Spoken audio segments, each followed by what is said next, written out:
Paramashivoham. Om Nithyananda Paramashivoham. Om Nithyananda Paramashivoham. Om Nithyananda Paramashivoham. Om Nithyananda Paramashivoham. Om Nithyananda Paramashivoham. Om Nithyananda Paramashivoham. Om Nithyananda Paramashivoham. And as you manifest, do let us know how many of you have manifested. Om Nithyananda Paramashivoham. Requesting all the participants to please share how many of you were able to manifest. Nithyananda Paramashivoham. Om Nithyananda Paramashivoham. Now, as all of us are manifesting this power, we're going to be entering into a very, very beautiful session where we're going to be understanding about the secret of Maya and suffering. How the Maya and how the suffering happens, and why does it happen, and how you can overcome it. What is that one powerful cognition that one needs to have to overcome it? So we're going to be learning it, and let us listen to this most beautiful revelations right now.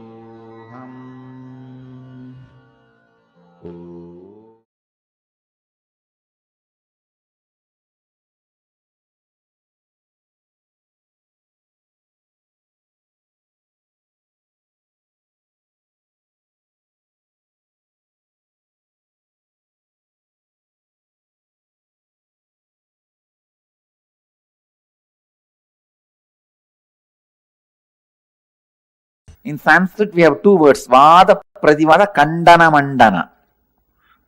Means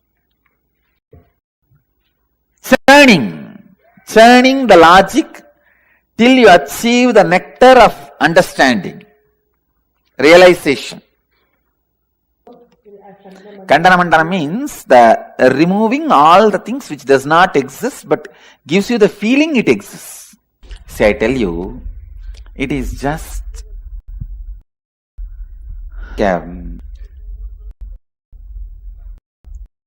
two edges. You say life is suffering, one edge you say life is bliss, but when you move to any one edge, you will become enlightened. You will jump out of that, you will fall out of that edge. Please understand, enlightenment is falling out of this. Life is this. One edge is life is bliss, one edge is life is suffering. Go to any one extreme through your cognizance, you will jump out of it. You will become enlightened.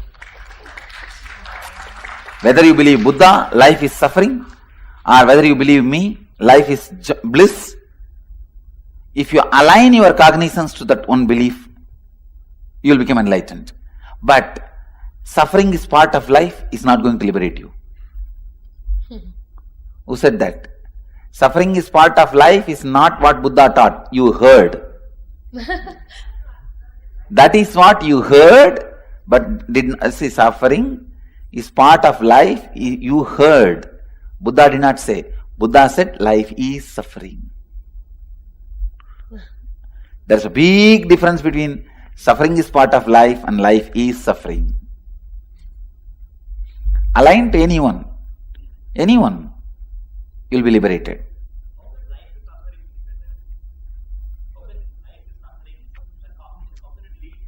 Whatever you know as life is suffering, so escape from it.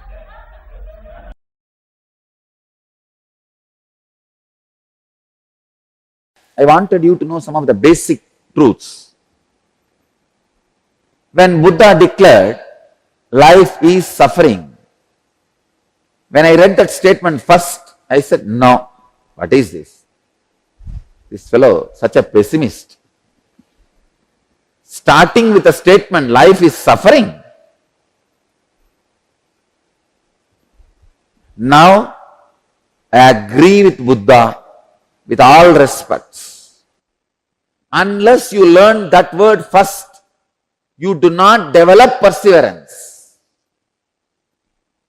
Man do not develop vyavasayatmika buddhi, perseverance, unless he understands that statement. Life is suffering. Life is dukkha. See, the big problem is, when you feel life is joy, when you believe life is joy, you tend to wander. You take up one project, suddenly you feel the other project glitters more. The other side is more greenery. Wow! I think that life is more joyful, more green, more shining, more palabala. Let me jump. You jump there. From there, when you look at the other side, wow, that looks more shiny, more beautiful, more powerful, great. Let me jump there. You jump there. Markada vairagya. In Sanskrit, we have a word called renunciation of the monkey. Monkey renounces one branch to catch other branch, but it doesn't stay with that branch. Within 2 seconds, it catches some other branch and renounces this branch also. Margada vairagya. Renunciation of the monkey. No? When Bhagavan Buddha says, life is suffering, his first statement is that only. Life is dukkha. Suffering. I attest, I second his opinion. Only when you understand life is suffering, you learn perseverance. When you take up a project, when you face suffering, you'll understand, hey, life is suffering. Let me stand with this suffering, with this project and see the end of it.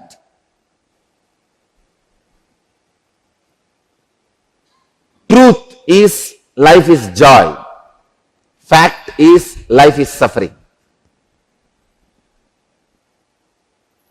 Till you experience truth, better be with fact.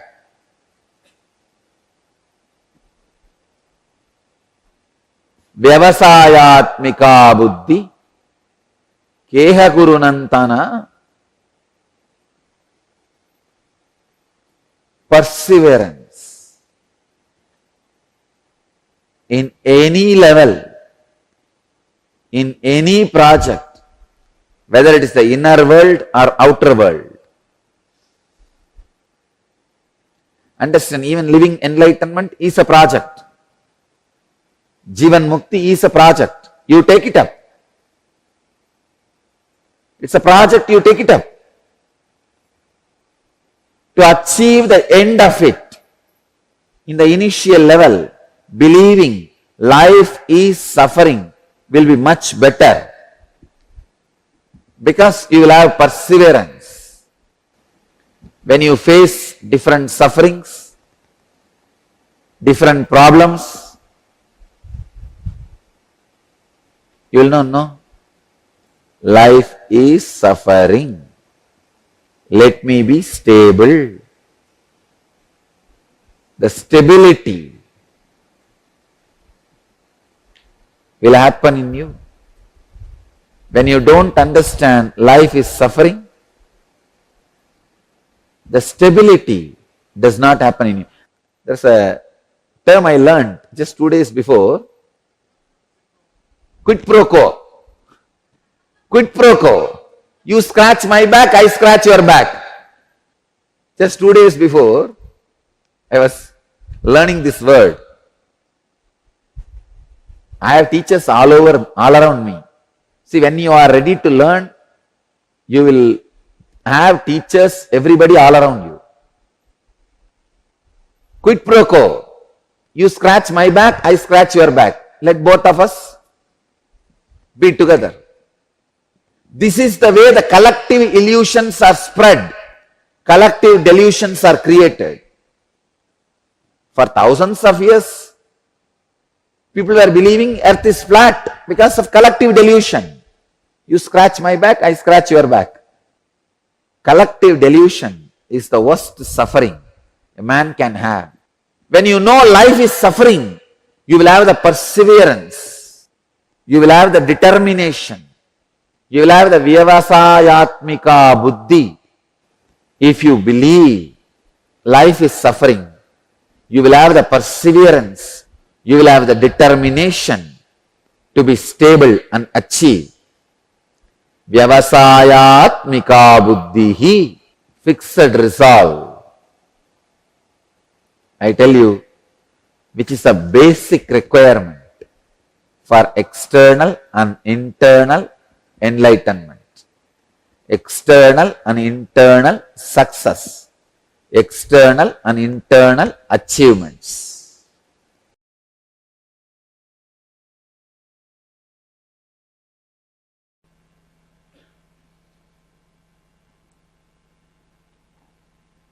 Once actually I landed upon a very deep, strong, sacred cognition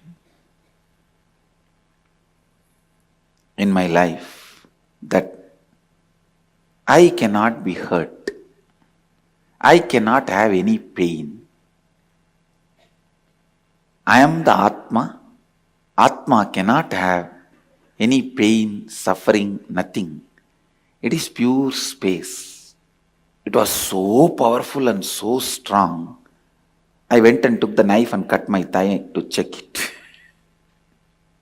A child will not have a guts to take a knife and cut himself to check. Understand, I tell you, the power of the cognition was so much. I could not control myself testing it on me because I was too excited. Of course, I needed few more understanding. See, when I am the Atma, soul, I am not the body, and I cannot be destroyed, I don't have pain, I am beyond sufferings, then I should have tested that on my Atma, not on my body. I have tested it on which something I am not. See, the experience is sitting in the Atma, the cognition is sitting in the consciousness. But experimenting, I am doing it on my body. That understanding I gathered little later. But that cognition was so powerful. Even when there was a pain on the body, I did not feel bad for what I did. I did not feel bad about testing it. It was such an ecstasy. Wow, wow, wow. Like a long journey is over. Now I don't need to run around anywhere here and there. I am that rest, that restful awareness, that cognition was such an ecstasy.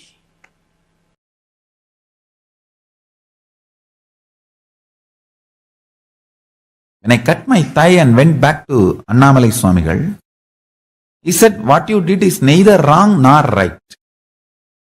I couldn't understand. What do you mean? He said, because of this cutting yourself, you got the click. Ultimately, that you are not the body. Actually, after that only he gave me the initiation into that Aham Spurana. The methodology of the Aham Spurana by great incarnation, Ramana Maharshi. It was transmitted to me by Annamalai Swamigal. So Ramana Maharshi is my Paramaguru.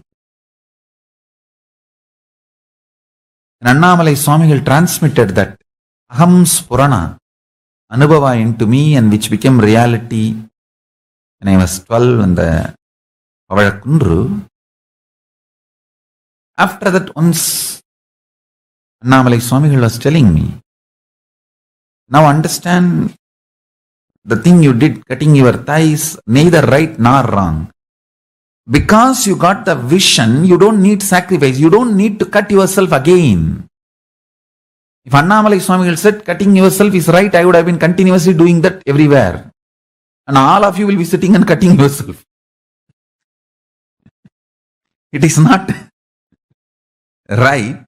Same way it is not wrong. You need certain kind of a ferociousness to do sacrifice till the vision clicks. That kind of a ferociousness is required for the vision to click. So because the ferociousness is required for the vision to click, the experimenting on yourself, cutting yourself, your thigh was not wrong. Because it is not required regularly, once the vision clicks, it is not right.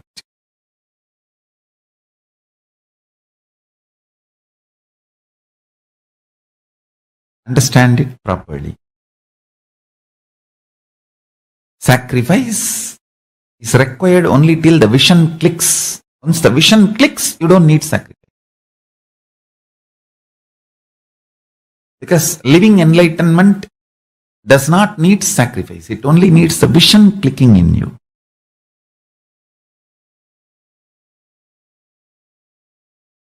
But till the vision clicks, you need to have the patience and perseverance, will, persistence. For that you need sacrifice.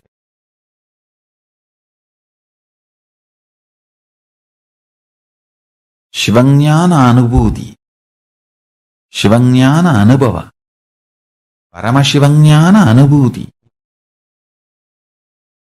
is a vision manifest, not torture or suffering.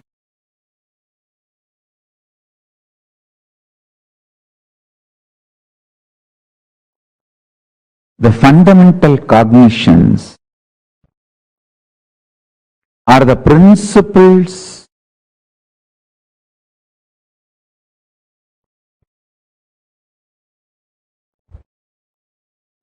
the foundation principles you cognize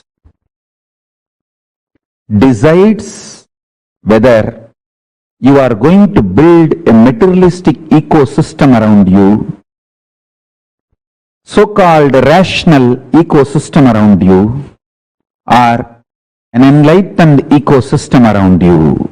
Please understand.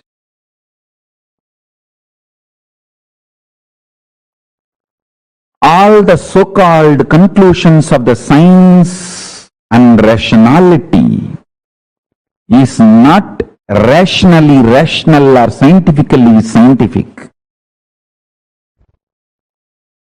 All the cognitions, politicians,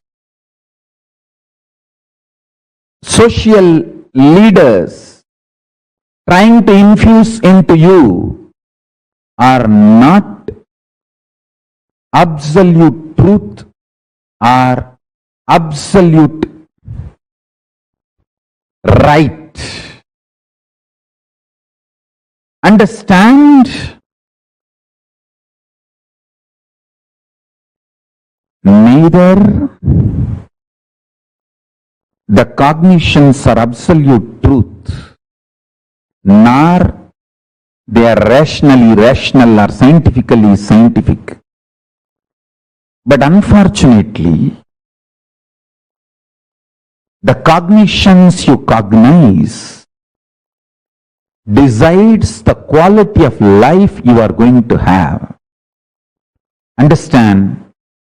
The ultimate Tyagi, Paramashiva, reveals all the truths as it is in Vedas and Agamas for every one of us to live enlightenment and create an enlightenment ecosystem around us.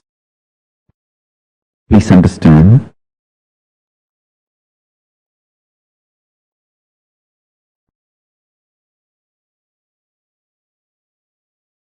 I want to tell you some of my own experiences.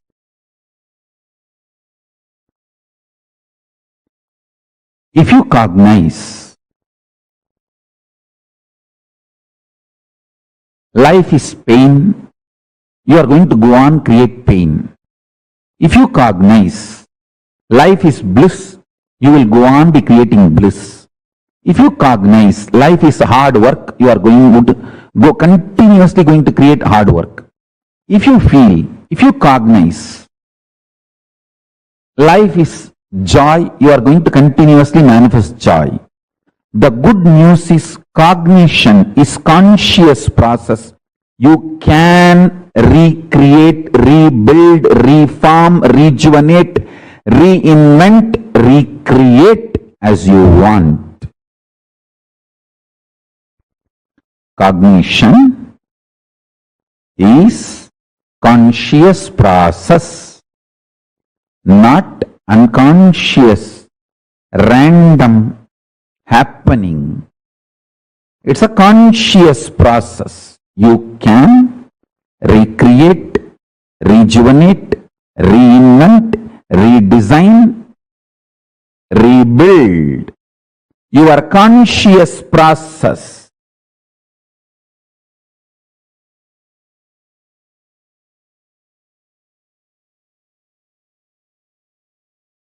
Understand?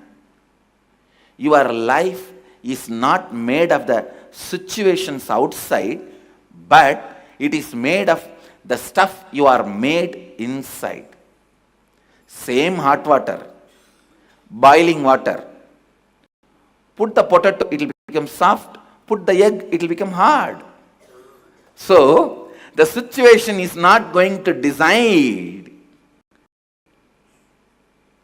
how you are going to become, but the stuff out of which you are made, that is going to decide how you are going to become with every situation.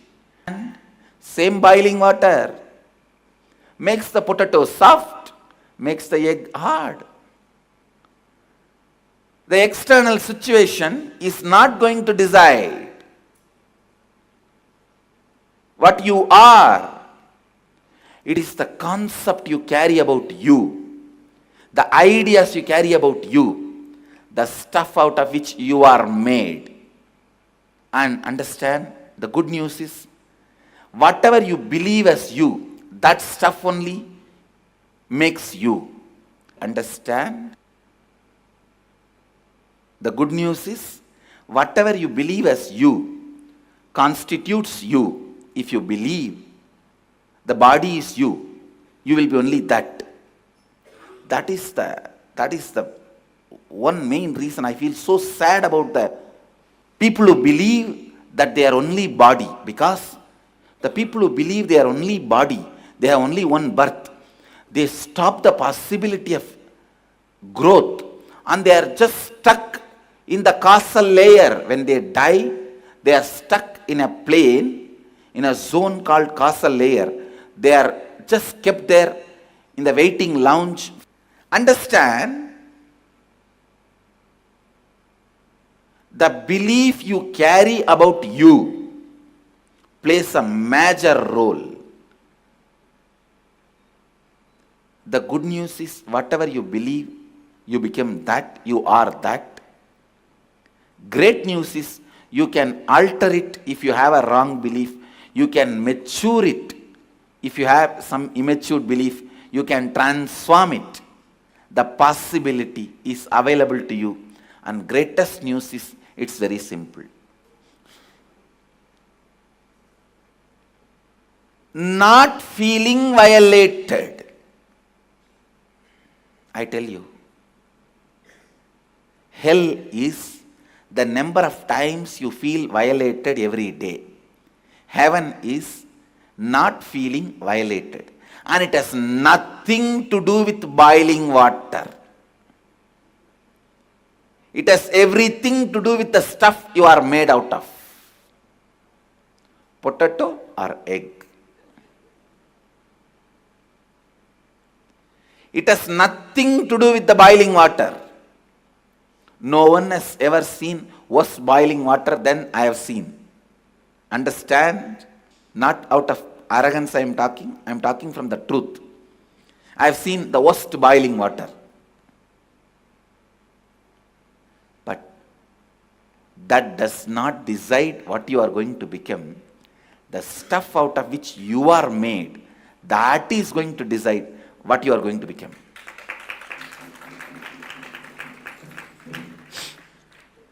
Are you a potato or egg?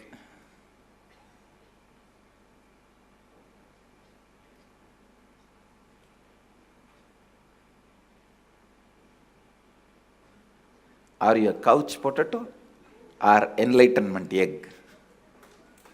That is going to decide. Understand? The external situations does not decide you constantly feeling violated or you constantly feeling strengthened. Whenever I face the boiling water, I only felt possibility for reinventing me is available. Yes, now I can reinvent myself in a much better way. I tell you,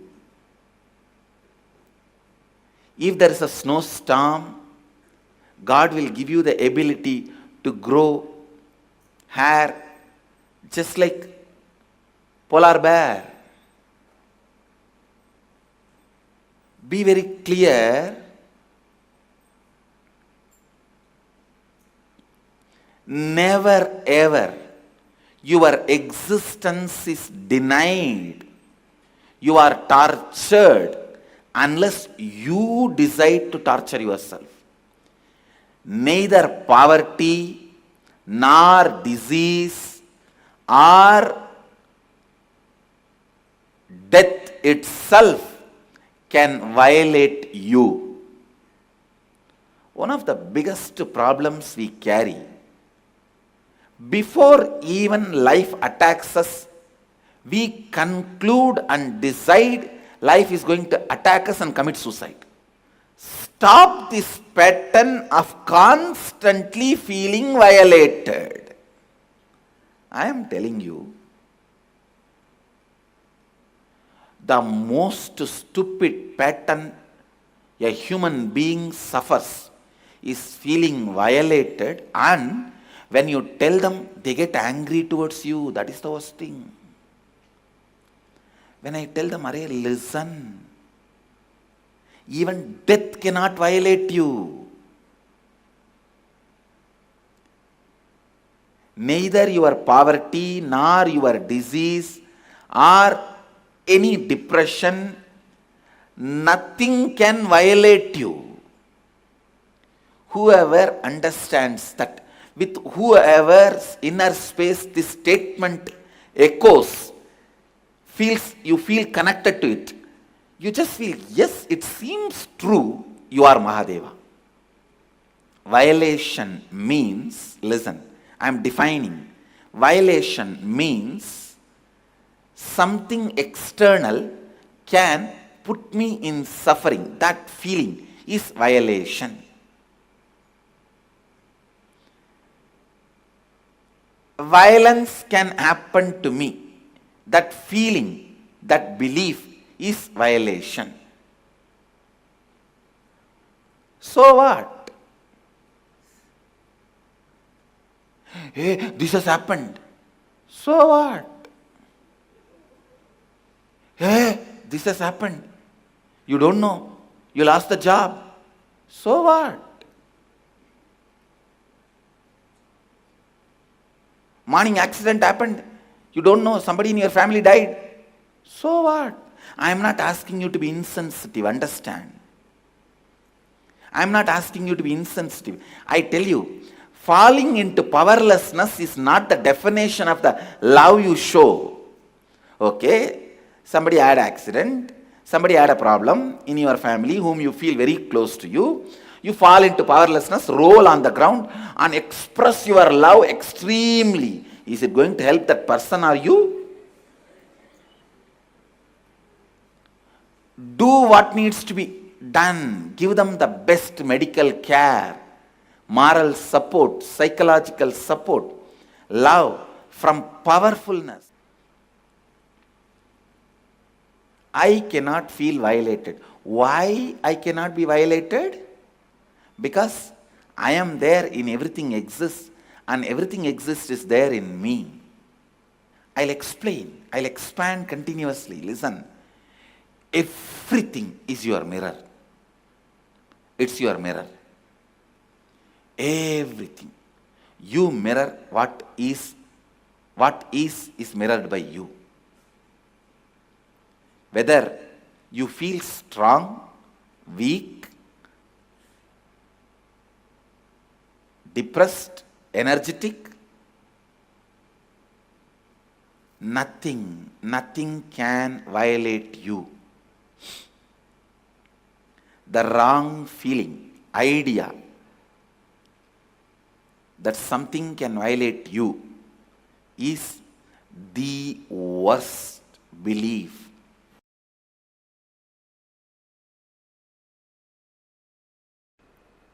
And I tell you,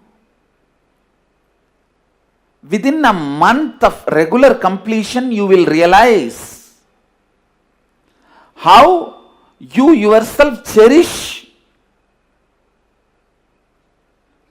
so many things which you want to give up. How you yourself celebrate your ignorance. Find out the reason why you celebrate your ignorance, irresponsibility.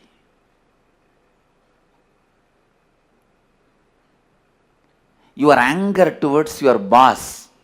You just want to do opposite to what your boss wants. So what your boss wants? He wants you to be responsible. Come on. Let me become irresponsible and challenge him. Let's see what he can do to me. He cannot get anything out of force from me. But fool, by this decision you destroy your possibility. He will not be the loser, you will be the loser. It is like a stupid, you drink the poison and expect your boss to die.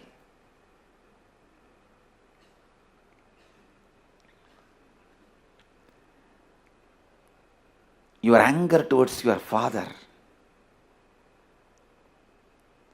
decides you never to take any responsibility or involvement into the life.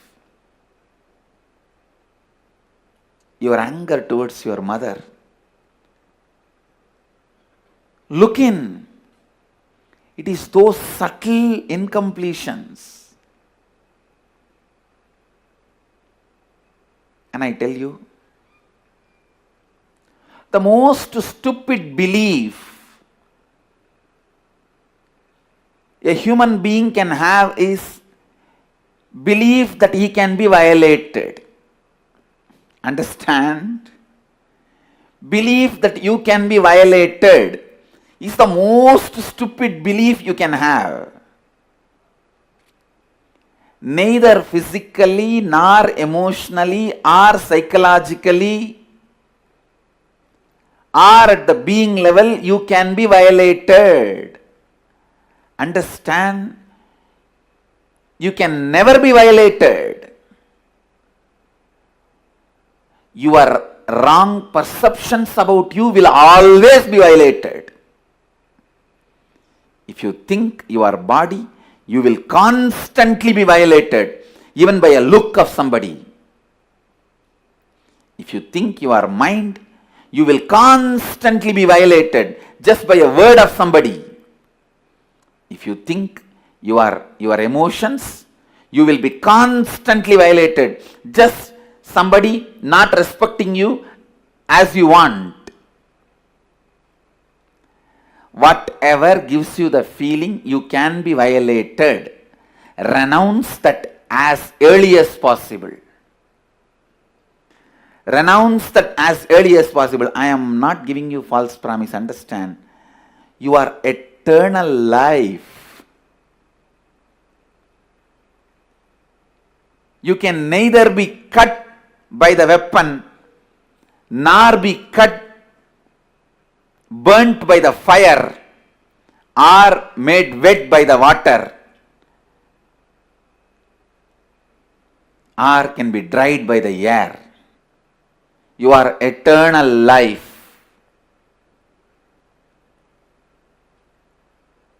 drop all the ideas, complete with all the ideas, incompletions, which tells you you can be violated.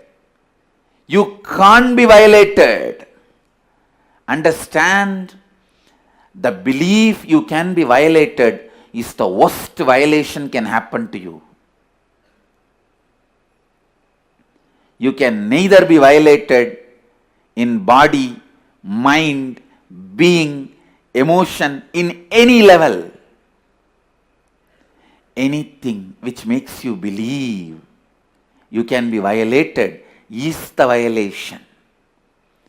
If your body makes you believe you can be violated, understand your body cunningly asking you to believe you are that, so that your whole life you will be wasting it, protecting it. Just this one idea. If you complete with this one incompletion,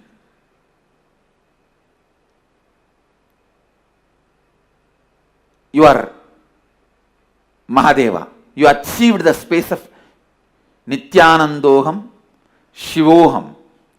Just this one idea that you can be violated should be completed.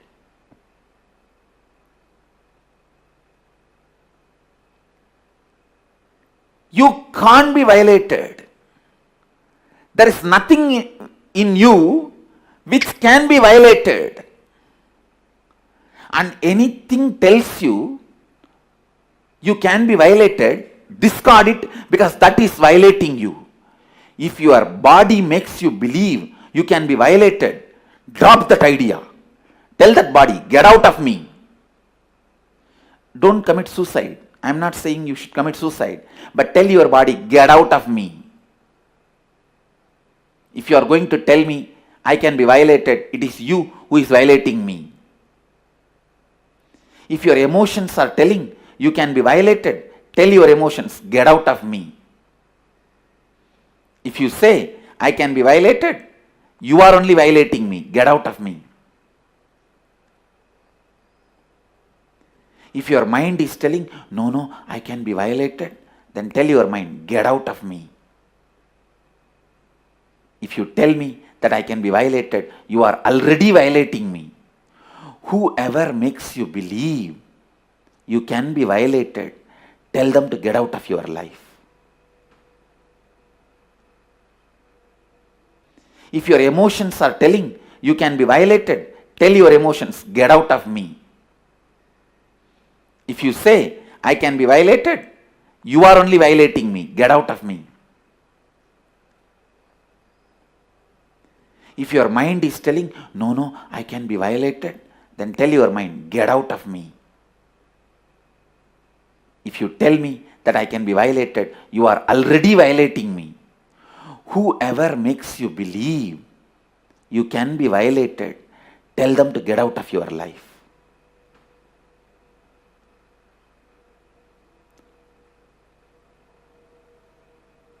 You can never be violated. As long as you hold on to the stupid things which tells you can be violated,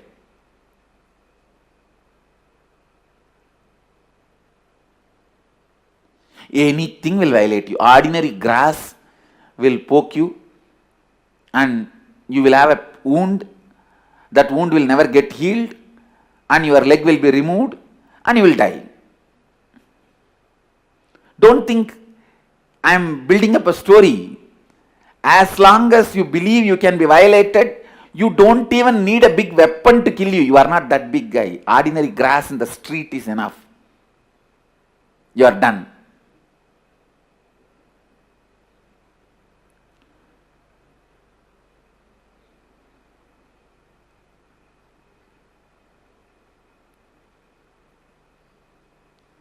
All those deities which I am energizing now are fully pumped with a pure consciousness, this one idea is a priority. Anybody comes in the breathing space of the deity and goes out will suddenly have the clarity, I can't be violated.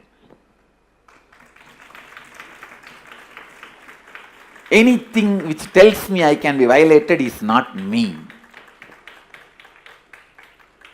Understand? I wanted this to be a lesson for all my disciples and Gurukul kids. Note down in your book of art, and today and tomorrow, till tomorrow evening. Tomorrow we have Krama Brahmacharya initiation,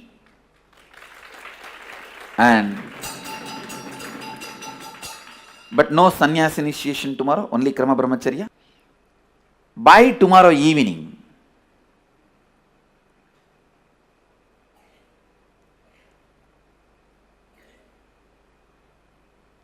you should all be completed with all the incompletions which makes you believe you can be violated. By tomorrow evening, you should all be clear, I cannot be violated.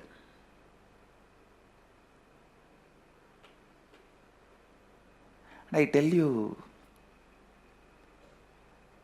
Kala Bhairava is eternal.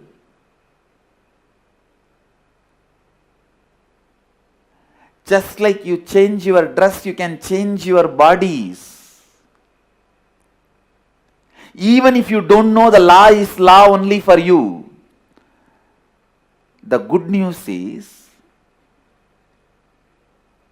whether you believe it or not, this news that life is eternal, you can change, throw your body as you want. This news is informed to you. And best news is, even if you don't believe it, the law applies for you. Even if you don't believe you have eternal life, you have eternal life.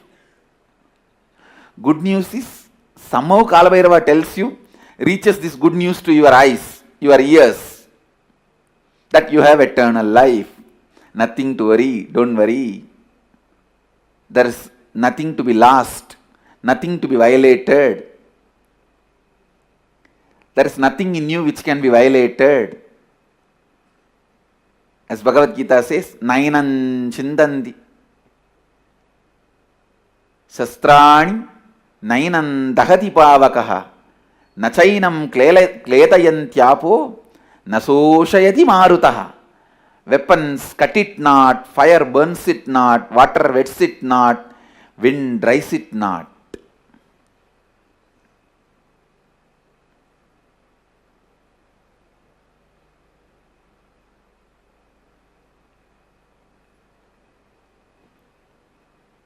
I was so happy when that revelation happened. Wow.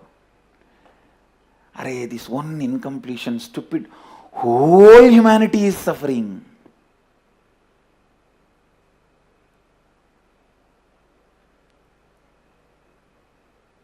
I don't know on which tower I should stand up and beat the drum and shout loudly. Hey, don't suffer, you can't be violated, this is the truth of life.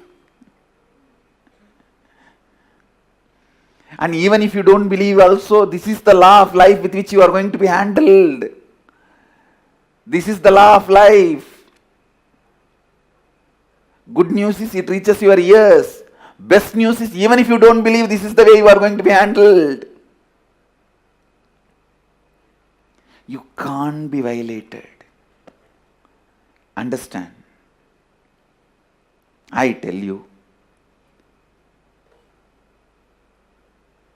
today and tomorrow, sit and pen down all the beliefs, incidents which started making you believe you can be violated, and complete with them. I am blessing you guys. I will support you all in this completion. If you can physically come, Tomorrow evening, bring all those patterns. After completing it, drop them in the papers and patterns, everything, into the Chandi Homa fire in Biddi. If you physically can't come, at least tomorrow after the Chandi Homa, burn it away with your patterns and the papers. I tell you, complete just with this one stupid belief, you can be violated. You will be so free. It will be like as if inside your head some 200 worms were moving around all the time and eating your brain, and all the worms have been flushed out and cleaned, and you are fresh, free. Wow.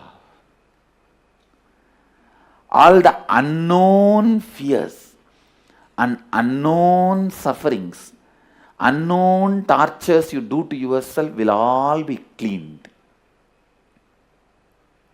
You cannot be violated. And I want all the Gurukul kids to practice this.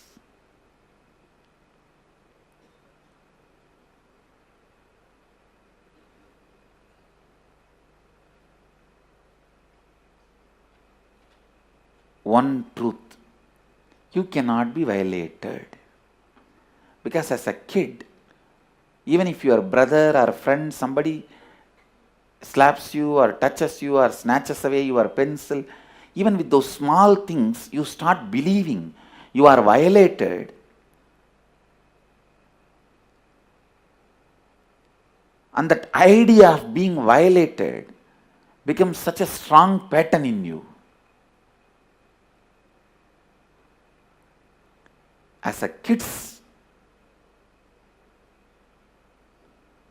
all our Gurukul kids should learn, when you are a kid itself, now itself learn, you can never be violated.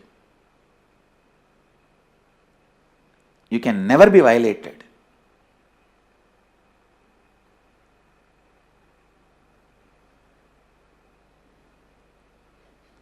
You are a pure consciousness. Understand? You can neither be cut nor be killed, or be burnt, or dried. And I tell you, if you create your whole nervous system with this one clarity, I can never be violated, what a power you will radiate to God. What an energy you guys will radiate. You can't be violated. Anything which makes you believe you can be violated is stupidity. Anything which makes you believe you can be violated is only violating you. Not only this will be useful for our kids to create a new life, even if you are old, this will create a new body and mind. This will heal your whole system. The truth is, you can never be violated. Physically or mentally, emotionally, psychologically, consciously. There is no man, no woman, no human, no animal. It's pure space of Advaita Satya, Advaita Anubhava, Advaita Purna.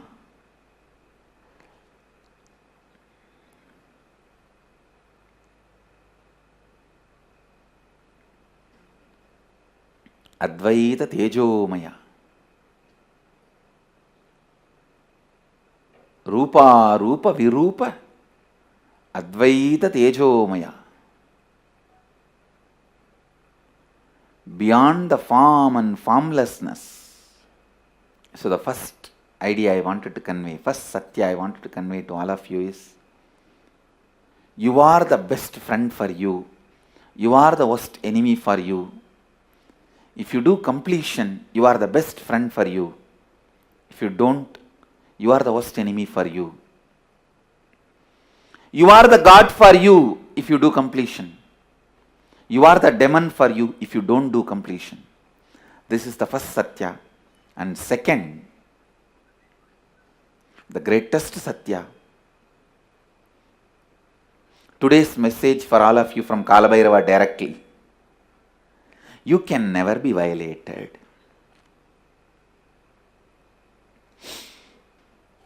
You can never be violated.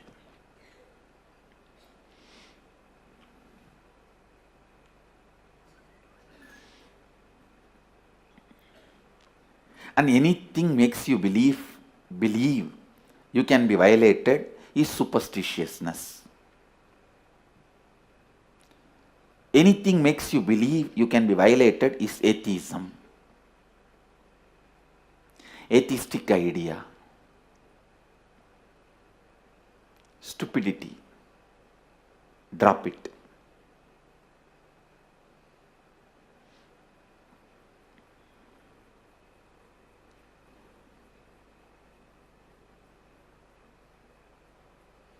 I bless you all and request Mahakala Bhairava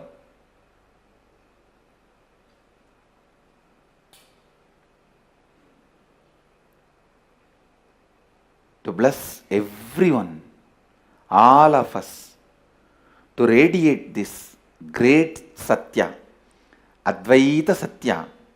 We can never be violated.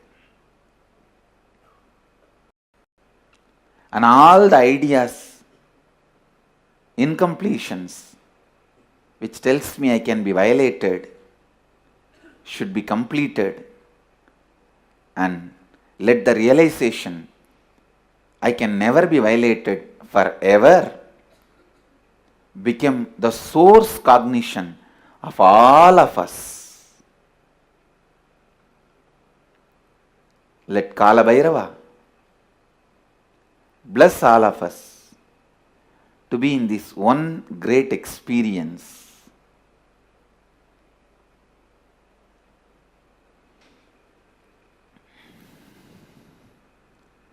The essence of today's satsang, I cannot be violated in any form, in any way. I am absolutely unviolatable.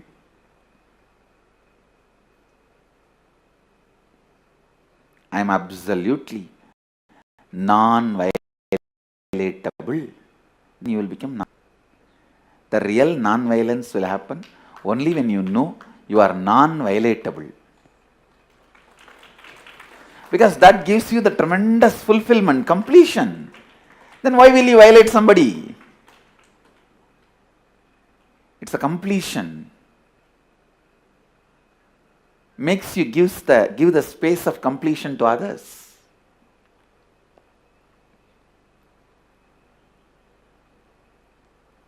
When you declare in the inner image, I can't be violated, your outer image will be naturally, I won't violate.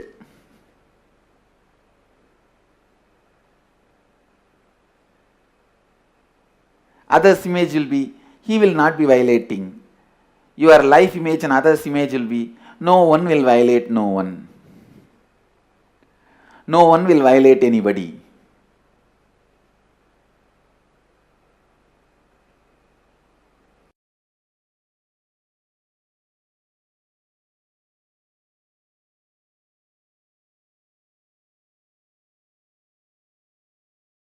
Understand? Your life is not made of the situations outside, but it is made of the stuff you are made inside. Same hot water, boiling water. Put the potato, it will become soft. Put the egg, it will become hard. So,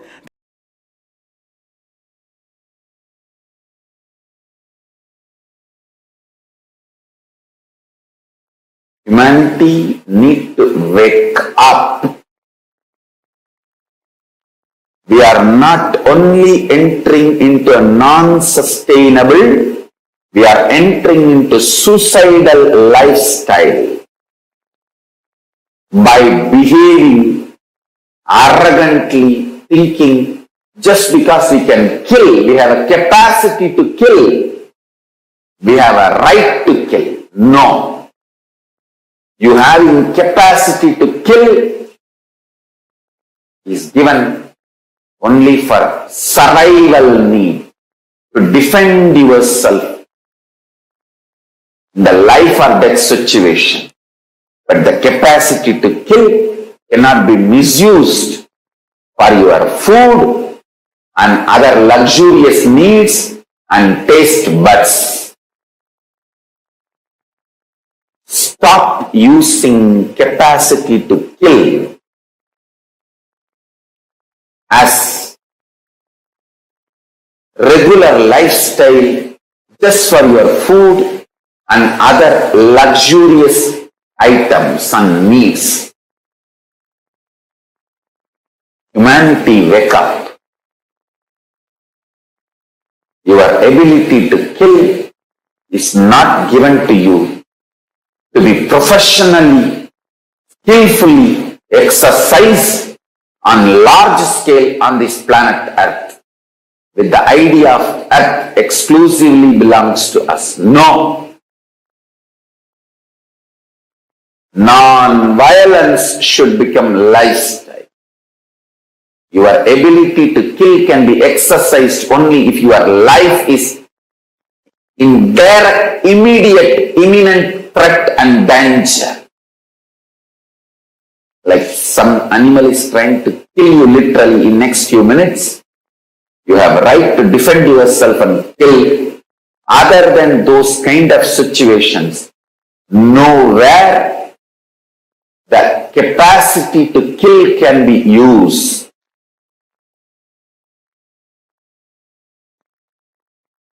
Every human being who eats meat or animal-based products in your life should understand. You may not kill directly, but you pay someone to kill for you. Paying someone to kill for you is as good as you killing. I think if you kill, at least one day you will realize, seeing the pain of the animal, and you will stop eating meat.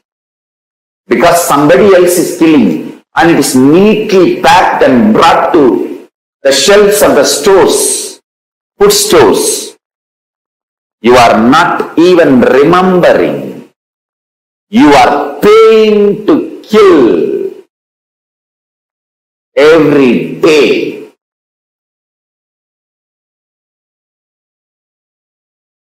What is Dhamma? Understand? I am defining Dhamma. Dhamma is the law of life which flows into you as the natural existential experience without any necessary for a spiritual practice or understanding. Please understand. Dhamma is the natural flow of law of life, natural flow of law of existence, without any necessity for any spiritual practice or understanding. Understand this truth. If somebody tries to attack you, what will you do? Naturally you will defend yourself. Do you need a special spiritual practice for it? Do you need a special understanding? Whether you know the technique or not, method or not, system or not, by the very existence your life will defend you. Because you don't want to be killed, you not killing others is Dhamma. Please understand. Because you don't want to be killed, you not killing others. That is ahimsa. Whatever you don't want to be done to you, you not doing to others. Same way, your properties. Naturally you don't want that to be stolen. So you not stealing others' property is asteya. Naturally you don't want anybody to lie to you. You not lying to others is satya. Whether you are a man or woman, naturally you don't want anybody's physical interference in your life. Uninformed and uninvited physical interference in your life. Doing the same to others, not interfering into others' physical space, uninformed and uninvited, is brahmacharya. See very clearly, Dhamma is nothing but just these few basic truths. You don't want to be killed, so don't kill others. You don't want to be lied, don't lie to others. You don't want to be robbed, don't rob others. You don't want to be exploited, don't exploit others. You don't want others to live with all the resources of the world. So you don't do that same. Aparigraha. Please understand, asteya, aparigraha, brahmacharya, satya, ahimsa, non-violence, truthfulness, non-stealing, not robbing the resources of the world, and non-interference in others' physical plane. Please listen. Do you need any special spiritual practice or understanding to live these principles? No. See, when somebody attacks you, do you need a special spiritual understanding? Or just you have to read some books and do some spiritual practice to defend you? See, whether you are able to defend yourself or not is separate. Whether you are successful or not is separate. But even a worm, ant, raises its hood and tries to defend itself. Understand, you defending your existence, you defending your life, you defending your identity, you defending what you think as you, is natural. Do the same thing to others. That is what is natural flow of life. Understand, Dhamma is always non-controversial. Please listen. Anything other than Dharma, anything other than Dhamma, always will leave some incompletion in you, some controversy in you. Dhamma is the one and only non-controversial flow of life, flow of existence. All judgments lead to more and more arguments, appeal. But all the solutions based on Dhamma leaves both sides complete. Please listen. Because Dhamma is the natural law of life, natural existence of life. Dhamma does not need any special spiritual practice, special spiritual understanding. It is just established on one truth. What you don't want to be done to you, don't do it to others. That's all.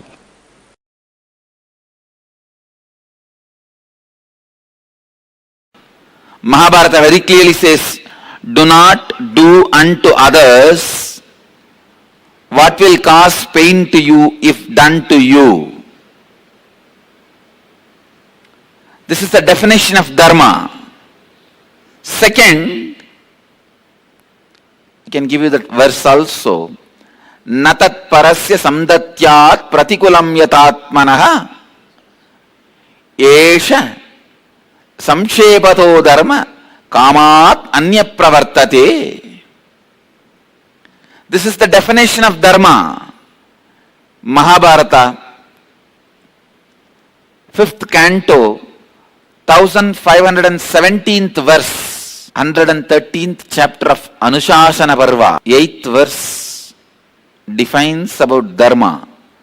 Natat parasya samdatyat pratikulam yatatmanaha esasham shepato dharma kamat anya pravartate. This is the definition of dharma.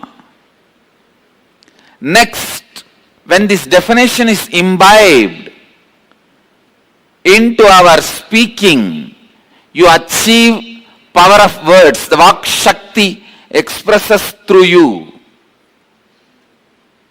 When this definition of dharma is imbibed into your thinking, the power of thinking expresses through you. When this definition of dharma is imbibed in your feeling, responsibility, it expresses. It gives you the power of feeling. When you imbibe this one truth into your living, power of living expresses through you. Please understand. Just this one truth becoming part of your words, thinking, feeling and living is essence of dharma. When you are thinking, imbibes this one truth, do not do unto others that which would cause you pain if done to you. Actually, that is integrity. I can define integrity. I don't want to give a very low definition of integrity, like keeping up time, speaking the facts. No. I am very clear. Please understand. I wanted to give the adequate, larger, complete definition for integrity.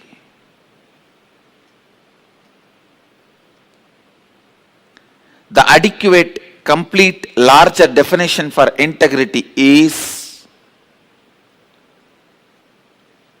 bring this principle of dharma, natat parasya samdatyat pratikulam yadatmana esacham shepato dharma kamadanya pravartade. Bring this principle into your words. Bring this dharma into your words. The words you utter towards yourself and others. A leader's words will always be relevant for ages. I can see that. When you bring integrity into your thinking, you will know the right words to be uttered. And I tell you, all leaders, whether social or political or cinema or religious or spiritual or revolutionary leaders, all leaders are successful. You can become a leader, you can become a successful leader only when you achieve the power of words. Only when you can choose the right word at right moment. The whole world, I can say only there are two kinds of people. Whole world can be divided just as two. One, the people who know to choose right word, they are always leaders. The one who don't know how to choose right words, they are always followers. That's all. World only has two categories. The ability to choose the right word. Please understand, I am not saying just the ability to choose the right word when you speak to others. I am not saying about the oratory skill or the ability to be a speaker. That is secondary. I am saying ability to choose the right word even when you talk to yourself. Ability to choose the right word when you relate with yourself. Ability to choose the right word towards you. Integrity starts. The power of Dharma starts. The Vak Siddhi starts. Vak Shakti starts in you when you choose right word towards you. Please understand, right words towards you starts leadership quality in you. When you choose the right words towards you, you will choose the right words towards others.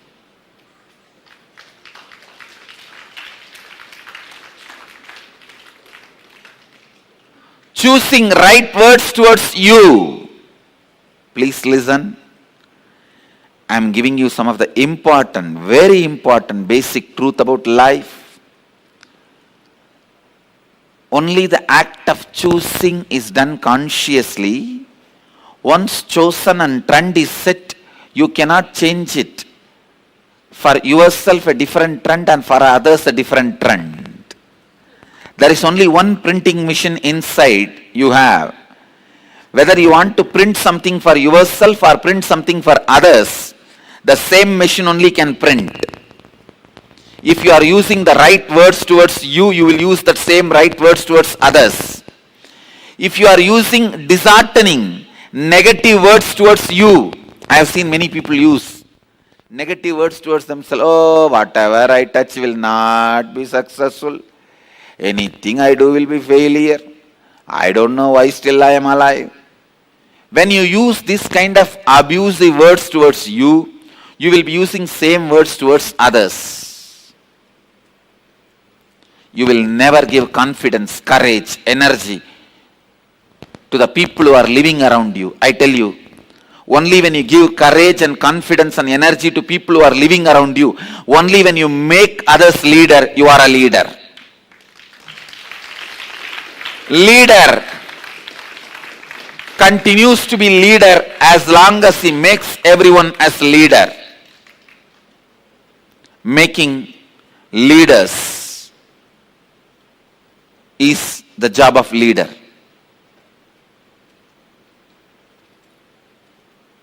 The words you use inside you and the words you use towards others will always be in a same tone. It is double-edged sword. So I tell you, the first spiritual practice you need to do is bringing Dharma into your words. Dharma into your words. Bringing awareness into your words. Next, bringing Dharma into your thinking. Please understand, your thinking, your mind, your inner space has four major components. The idea you carry about you, inner image. The idea you project about you to others, outer image. The idea others carry about you, others' image, an idea you carry about others and life, life's image. Please listen. These four put together forms the way you think, why you think the way you think, why you behave the way you behave. So these four parts of your thinking need to be completely purified. It needs tremendous purification. Listen. The idea you carry about you, inner image. In Sanskrit we have the word mamakara. The idea you carry about how you project you to others is outer image. Ahankara. Others' expectation about you. In Sanskrit we say anyakara. Your idea about life and others. In Sanskrit we say swa anyakara. These four, inner image, outer image, others image, life image. I'll define once more. Ideas you have about you inside you, inner image, it will always be low. What am I? Okay. The ideas you project about you to others, outer image. In Sanskrit we have a word ahankara. It will always be more than what you are. Do you know who am I? Do you know who am I? That is ahankara. And anyakara, what others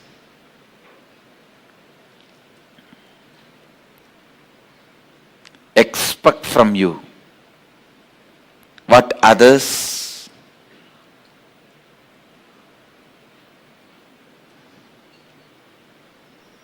want from you, how others hold you for themselves. This is anyakara. How you hold life and others for yourself. Swanyakara. Understand? All these four need to be consciously organized in you. If you are postponing cleaning your house, cleaning your bathroom, cleaning your bedroom, cleaning your godown, all that can be forgiven. But don't postpone cleaning your ideas about yourself, cleaning your ideas about your experience of you, cleaning your ideas about life. Please listen.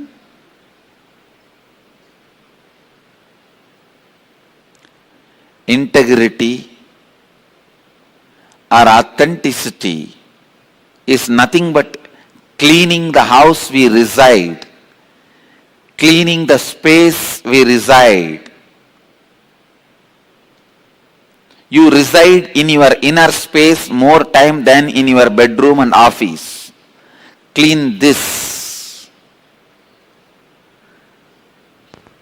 It is unfortunate we miss the place where we reside more time and go on cleaning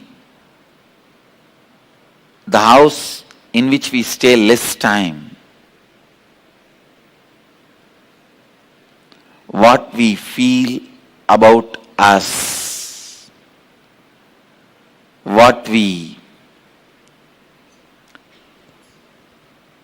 experience as we, and how we project ourselves to others, this need to be completed first.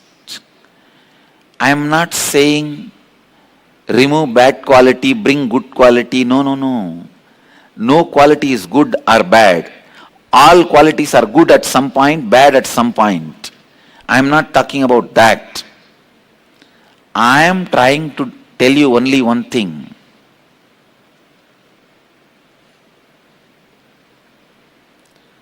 I am trying to tell you only one thing. Just bring awareness into your thinking, completion into your thinking. Please understand. Thinking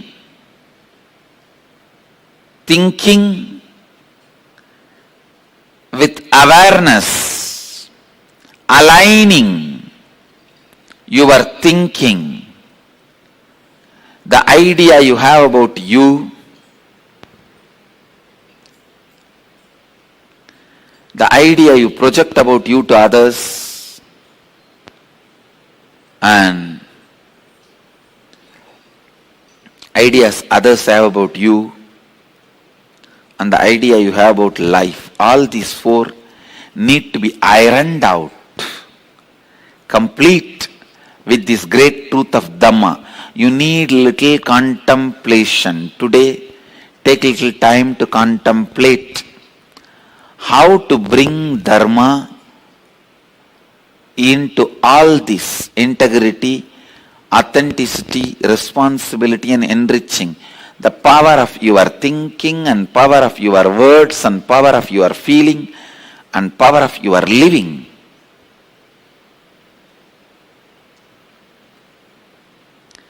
Your power of words gets enhanced with integrity.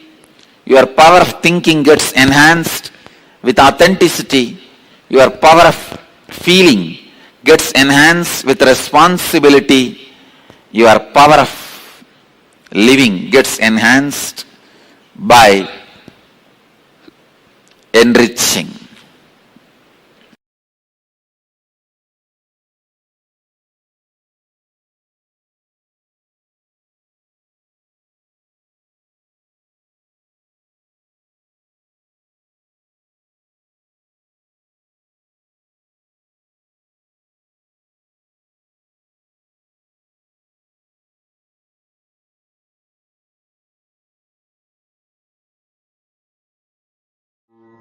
Yes, I think this session beautifully summarized the whole day for us.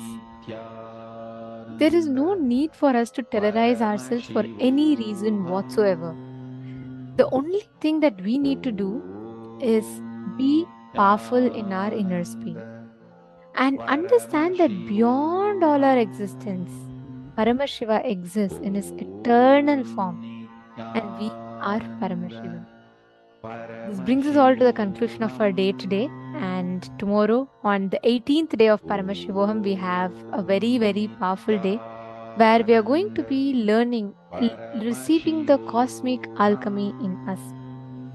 And on that day, tomorrow, we are going to be receiving a very powerful process for which either a tuning fork or a pendulum you need to bring. So, yes, since it's already 11:06, I'm not going to be taking much of all of your time. Thank you all. Thank you so much for being here. Thank you so much for joining with us.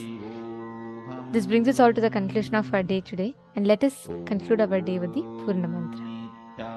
Om Purnamadah Purnamidam Purnat Purnamudachyate Purnasya Purnamadaya Purnameva Vasishyate Om Shanti Shanti Shanti Hari Om Tat Sat Sarvam Bhagavat Shri Nithyananda Paramashiva Padukarpanamastu Om Nithyanandam. Thank you all, Nithyanandam. See you all tomorrow, Nithyanandam.